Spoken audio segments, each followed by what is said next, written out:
All right. Next is bringing digital collections to the social media masses, 80 million specimens with at least as many stories by Skye Neal from the Natural History Museum in London.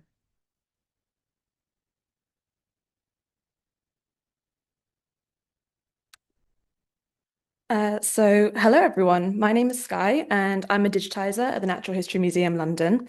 I've been working as a digitizer for just over 2.5 years at the museum, but for the past year at least, I have been coordinating our team's social media, whilst our comms manager has been on maternity leave. Today, I'm going to be talking a little bit about the ways that our team is using social media to share the wonder of the collections and also enhance our work. So you will have heard a little bit already from my colleague Glory about the work that we're doing in our team. But just to remind you of two key points, we have over 80 million specimens at the NHM. 6 million of those we already have digitized and available on our data portal. So, what can you share with 80 million specimens? There's actually quite a lot, as you can imagine, and it's something I'm constantly thinking about when I work with the collections, which luckily for me is every day. I'm going to share some of the thought process behind the posts we create and also discuss a little bit about why this matters. In our team, we use 4 content pillars to guide our comms work. The first one is collections and collectors.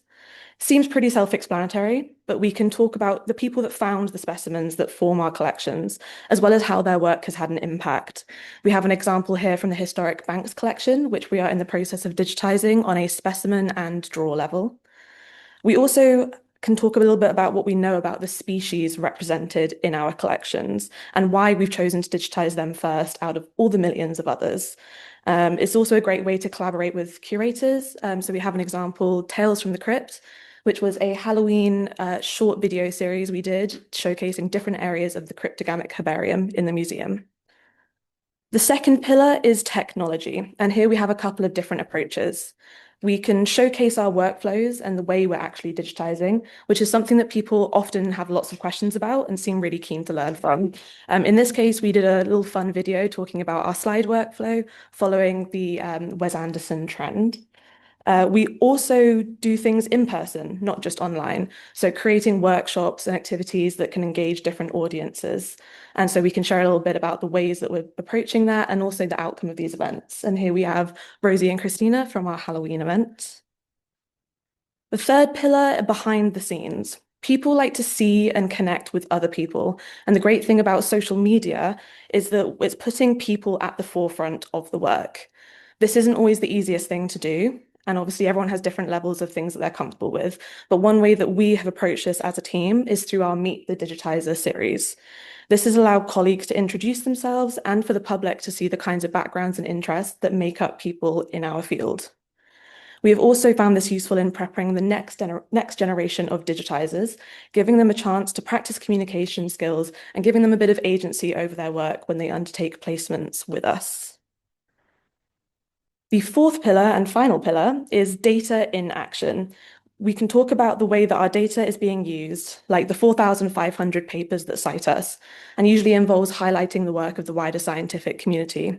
So a specific example of this is the research done on bumblebees using our data, which enabled scientists to look back in time and see how bees have been reacting to environmental change.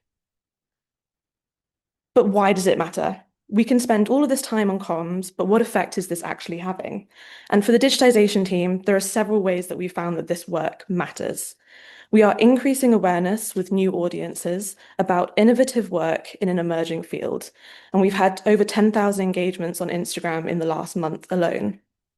We're also creating content, which means that we can highlight big moments with others and collaborate to get attention on those specific moments.